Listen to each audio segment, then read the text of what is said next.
各位大家好，我哋今日嚟講屯門公路撞鬼事件。咁話說喺二戰時期，屯門日軍進攻嘅港口之一爆發咗幾場嘅巷戰，死咗接近幾千人。因此喺屯門公路有時不時都會發生一啲二戰時期死亡嘅撞鬼事件。我有一個私姓朋友曾經同我講話，佢喺屯門公路坐的士嘅時候，突然之間面前有一個揸槍嘅無頭六鬼，司機剎唔住車，一嘢就碌咗上去。佢好明顯感受到自己係已經碌咗一個人形物體，司機深知道自己撞到鬼啦，已經呢鋪大鑊啦。佢直接揸車揸到90公里就走咗。朋友好奇用後窗望一望後面，竟然發覺後面係乜都冇嘅。呢個時候兩個人已經成身都係冷汗。當朋友返到自己大廈嘅時候，保安就即刻大聲同佢講話：先生，你後面跟咗個人啊！朋友已經嚇到半死，佢即刻跑返自己屋企。第二日嘅時候，保安上到佢屋企同佢講話：先生，好彩你跑到，琴日嗰個人爭啲上你身。朋友呢個時候即刻嚇到暈低咗。當佢喺醫院醒返嘅時候，保安問佢：你睇到啲咩啊？朋友即刻好慌張咁同佢話：嗰個人企喺你後面。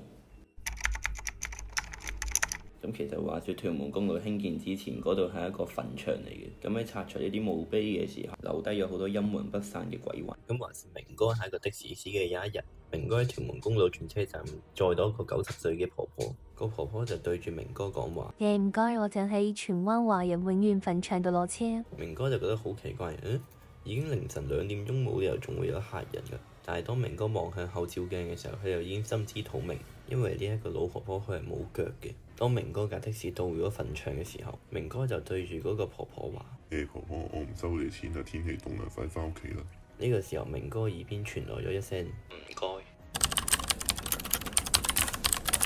有一日喺屯門公路發生咗一家4口嘅車禍，兩夫妻當場死亡，而哥哥都重傷。正當救護員喺度搶救哥哥嘅時候，草叢突然傳嚟咗一陣嘅喊聲。當救護員打開草叢嘅時候，竟然發現咗完全冇受傷嘅妹妹。2年之後，哥哥再問妹妹：點解你嗰一刻冇受傷嘅？妹妹就話：嗰一刻有一個黑色嘅身影將我抱咗出車外。當哥哥仲喺度諗緊呢個黑色身影究竟係乜嘢嚟嘅時候，妹妹就好慌張咁同哥哥講話：哥哥頭上面有人鎖住條頸啊！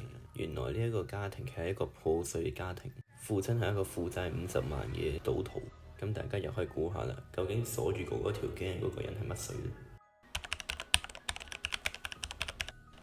咁話說有一日，明哥揸住架巴士經過屯門公路轉車站嘅時候，佢突然之間見到有一個小朋友喺周圍行嚟行去，於是佢好奇咁落車望一望個小朋友究竟喺度做乜嘢。但係當個小朋友轉過嚟嘅時候，明哥爭啲嚇個半死。佢竟然發覺呢個小朋友喺度揸住個頭，眼見明哥想即刻跑走，個小朋友竟然捉住咗明哥。明哥就問到：小朋友有咩可以幫到你？叔叔，你有冇見過我個頭？明哥嚇個半死，即刻坐翻上去架巴士揸車離去。但係當你以為件事咁快就完，咁你就太天真。當明哥翻到去間大廈入到 lift 嘅時候，明哥一齊入 lift 嘅仲有另外一個小朋友，本身其實仲好地地嘅。但係當明哥一眨眼嘅時候，嗰個小朋友竟然嚟到佢嘅面前，用一種好詭異嘅語氣同佢講：叔叔，可唔可以幫我揾一揾我個頭啊？好，咁今條片就呢度，鍾意嘅話記得訂閱我，分享呢條片出去，同埋俾個 like 我啊！如果有任何想我講嘅鬼故，都可以喺下面留言同我講嘅。好，我哋下條片再見，拜拜。